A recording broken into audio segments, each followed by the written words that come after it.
केस वाढण्यासाठी हे 2 वेगवेगळ्या प्रकारचे हेअर ऑइल्स तर बनवलेले आहेत आपण. याच्यामधील कोणते साहित्य घेतलेलं आहे आणि केसांसाठी त्याचे काय महत्त्व आहे? हेअर ग्रोथ प्रमोट होण्यासाठी आणि हेअर फॉल रिड्यूस होण्यासाठी, हेअर फॉलिकल्स नरिश होण्यासाठीच आणि हेअर स्ट्रँड जे आहेत ना ते एकदम स्ट्रॉंग होण्यासाठी, म्हणजेच ऑल ओव्हर केस आपले खूप हेल्दी होण्यासाठी. आणि यासोबतच महत्त्वाचा प्रॉब्लेम म्हणजे प्रीमॅच्युअर ग्रे हेअर होणे, म्हणजेच वेळे अगोदरच केस जर तुमचे पांढरे होत असतील ना, तर ते तेल कसं बनवायचं आणि त्याचं साहित्य कसं असणार आहे?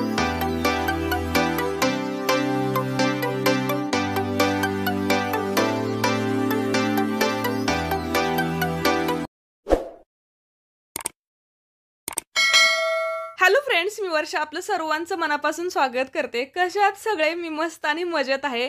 तर बघा, आदिवासी तेलासारखंच हेअर ऑइल आपण घरीच बनवलेलं आहे. त्याच्यामधील साहित्य कोणतं घेतलेलं आहे किंवा त्याचं प्रमाण किंवा त्याच्याविषयीचे काही प्रश्न असतील ना, या सर्वच गोष्टी आपण पाहिल्या. पण अजून एक प्रॉब्लेम खूप जणींना आहे, तो म्हणजे की पांढरे केस किंवा पांढरे केस होऊच नये यासाठी काय करायचं? प्रीमॅच्युअर ग्रे हेअर होऊच नये याच्यासाठी जर तेलच कोणतं लावायचं असेल आणि त्याचं प्रमाण काय असणार आहे तेच आपण या व्हिडिओमध्ये बघणार आहे. तर बघा, हा व्हिडिओ सुद्धा तेलाचाच असणार आहे. हेअर ग्रोथ सोबत केस काळे राहावेत आणि लवकर किंवा कमी वयातच ज्यांचे केस पांढरे होतात किंवा प्रीमॅच्युअर ग्रे हेअर आपण त्याला म्हणतो, तर ते तेल कसं बनवायचं किंवा त्याचं साहित्य काय असणार आहे ते बघूयात. तर तेलाचा बेस म्हणून आपण ॲलोवेरा घेतलेला आहे. 2 त्याची छान पानं घेतलेली आहेत कट करून आणि ते धुवायचं कसं वगैरे सगळंच मी तुम्हाला मागील एका व्हिडिओमध्ये सांगितलेलं आहे. तर हेअर ग्रोथसाठी तेलाचा जो मेन बेस व्हावा याच्यासाठी बघा ॲलोवेरा घेतलेला आहे. दुसरी महत्त्वाची जी गोष्ट आहे की नाही ती आहे आवळा. तर आता आवळा केसांना नॅचरली काळे करण्यासाठी किंवा प्रीमॅच्युअर ग्रे हेअर होऊच नये याच्यासाठी ना खूप जास्त प्रमाणात वापरला जातो. तर बघा, आवळ्याचं तेल आपण लावतो केस काळे व्हावेत म्हणून, किंवा मेहंदीमध्ये किंवा इंडिगो मेहंदीमध्ये सुद्धा आपण आवळा पावडर किंवा आवळ्याचा रस वापरतो किंवा आपण त्याचा रस सुद्धा पिऊ शकतो. तर त्याच्यानंतर तिसरी जी महत्त्वाची गोष्ट असणार आहे ती म्हणजे कढीपत्ता. खूप जास्त प्रमाणात मी कढीपत्ता घेतलेला आहे. कढीपत्त्याचं सुद्धा आपण तेल स्पेशली केस काळे होण्यासाठी लावतो. आणि या ज्या वस्तू आहेत की नाही तर मी वाटून घेतलेल्या आहेत. 2 वस्तू फक्त, आवळा आणि ॲलोवेरा. तर बघा, दोन्हीही वस्तू खूप जास्त रसांनी युक्त असल्यामुळे जे वाटण झालेलं आहे ना याच्यामध्ये खूप जास्त पाणी आहे आणि तेल बनवताना ना खूप विशेष काळजी घ्यायची आहे. तर कच्च्या घाणीचंच तेल घेतलेलं आहे. याला आपण कोल्ड प्रेस्ड ऑइल म्हणतात. खोबऱ्याचंच तेल आहे हे. तुम्हाला कुठेही ऑनलाईन, ऑफलाईन मार्केटमध्ये सगळीकडे भेटून जाईल. आणि जर नाहीच भेटलं, जर तुमच्या घरात जे तेल असेल की नाही तर ते तेल तुम्ही वापरा.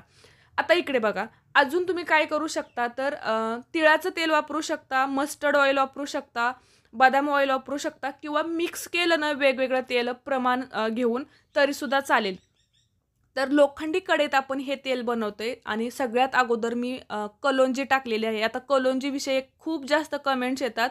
तर कलोंजीला नायजेला सीड्स म्हणतात, कलोंजी म्हणतात आणि डीमार्टमध्ये सगळ्या शॉपमध्ये तुम्हाला तेही भेटून जाईल. केसांच्या खूप वेगवेगळ्या समस्यांवरती कलोंजी खूप गुणकारी आहे आणि वेगवेगळ्या हेअर मास्कमध्ये, तेलामध्ये वापरली जाते. त्याच्यानंतर मी कढीपत्ता फ्राय करून घेतला. म्हणजे 2 वस्तू अगोदर टाकलेल्या आहेत सुरुवातीलाच न वाटता. त्याच्यानंतर बघा, इकडे तिसरा महत्त्वाचा घटक आहे तो म्हणजे जास्वंदीची फुले. इकडे मी थोडंसं प्रमाण कमी ठेवलेलं आहे आणि जास्त प्रमाण कुठलं ठेवलेलं आहे तर ॲलोवेरा, आवळा, कढीपत्ता या 3 वस्तूंचं. आणि फक्त इकडं सीड्समध्ये आपण कलोंजी घेतलेली आहेत. आणि हे बघा, जवळजवळ 50% ना चांगलं फ्राय झालेलं आहे. कढीपत्ता बघा, जरी हिरवा दिसत असला की नाही तरी तो असा पूर्ण क्रंची झालेला आहे, चांगलं तेलामध्ये फ्राय झालेला आहे. आणि तेलाचा कलर बघा, कलोंजीमुळे आणि विशेष हिबिस्कस फ्लॉवर्समुळे ना खूप सुंदर कलर येतो. तर 50% चांगलं फ्राय झाल्यानंतर ॲलोवेरा आणि आवळा आपण जे वाटण वाटलेलं होतं की नाही तर ते टाकलेलं आहे.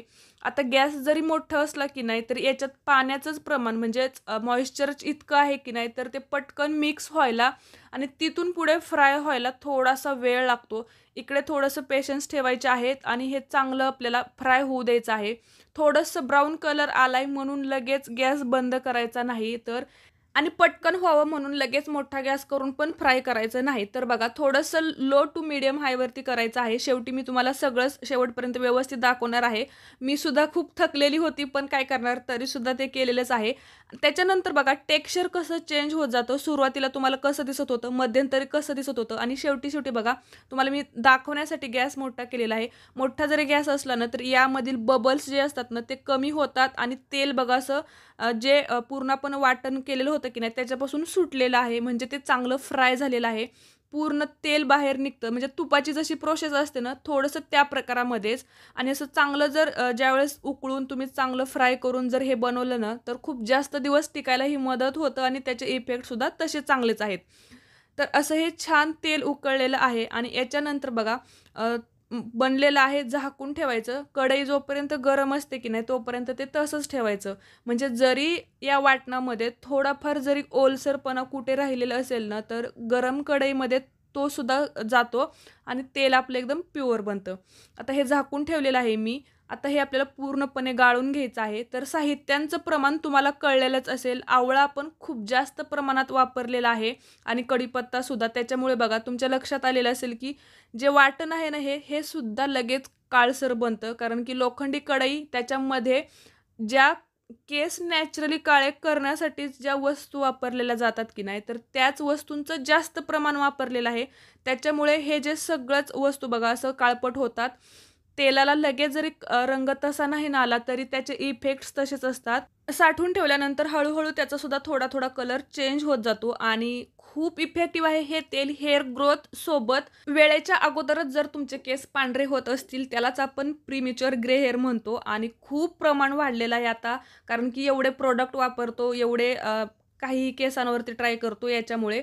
तर त्याच्यासाठी ना हे खूप महत्त्वाचं आहे. आठवड्यातून तुम्ही 2 वेळेला रात्री छान ऑइलिंग करा आणि त्याच्यानंतर केस धुवायचे आहेत. तुम्हाला एकदा लावलं की लगेच फरक जाणवणार नाही. नॅचरल गोष्टींना वेळ लागतो, पण रिझल्ट्स ना हे खूप सुंदर असतात. त्याच्यानंतर बघा एवढं चांगलं मी गाळून घेतलेलं आहे, तरीसुद्धा बघा जे मिश्रण होतं की नाही ते किती जरी आपण गाळलं ना, तरी तेल निघणार नाही, पण ते ओलच राहतं थोडंफार आणि त्याचं मग परत कसं तेल काढायचं ते सुद्धा सांगते. पण जे आपण तेल गाळून घेतलेलं होतं ना, ते चांगल्या एका कंटेनरमध्ये स्वच्छ आणि काचेच्या झाकून ज्याचं म्हणजे हवाबंद झाकण असेल ना, अशातच स्टोअर करायचं आहे. म्हणजे त्याला फंगस वगैरे किंवा खराब होत नाही. तर हे तेल रेडी झालेलं आहे. त्याच्यानंतर बघा जे उरलेलं होतं की नाही तेल गाळल्यानंतर, त्याच्यात मी थोडंसं पाणी टाकलं किंवा त्याच्यात तुम्ही थोडं दही ॲड करा आणि थोडंसं मिक्सरला फिरवा आणि त्याच्यानंतर परत हे गाळून घ्यायचं त्याच कपड्यामधून. म्हणजे काय होतं बघा, जिथून आपण गाळलेलं असतं की नाही ते कापड पूर्ण तेलानेच ओलं झालेलं असतं आणि याच्यातसुद्धा तेलाचंच प्रमाण असतं. शेवटी बघा किती ते ड्राय दिसत होतं, पण गाळल्यानंतर एवढं तेल आणि ते एक हेअर मास्क बनतो. तर तुम्ही केस धुण्यापूर्वी ते लावू शकता. तर आजच्या व्हिडिओमध्ये तुमच्या लक्षात आलेलं असेल ना, की जर तुमचे केस पांढरेच झालेले असतील ना, तर त्याच्यासाठी याच्या अगोदरचा जो व्हिडिओ आहे ना, की मेहंदीनंतर इंडिगो मेहंदी लावा. त्याने तुमचे केस मेंटेन राहतील. पण जर अगोदरच जर तुमचे केस पांढरे व्हायला लागलेले असतील ना, तर तुम्ही असं तेल नियमित लावा. खूप चांगला फरक पडेल. तर असे हे 2 वेगवेगळे हेअर ऑइल्स आहेत. खूप केसांसाठी महत्त्वाचे आहेत. वेगवेगळ्या प्रॉब्लेमवरती ते काम करतात. साहित्य जरी सारखंच असलं तरी प्रमाण वेगळं आहे. तर चला आतापर्यंतच्या सगळ्याच व्हिडिओंसोबत हा सुद्धा नॅचरली वस्तूंचा आणि खूप सुंदर असा व्हिडिओ झालेला आहे. खूप छान रिझल्ट्स आहेत. तुम्हाला कसं वाटलं हे मला नक्की कमेंट करून सांगा. कमेंट करत चला कारण की वाचून मला सुद्धा खूप छान वाटतं आणि लाईक पण करा. धन्यवाद.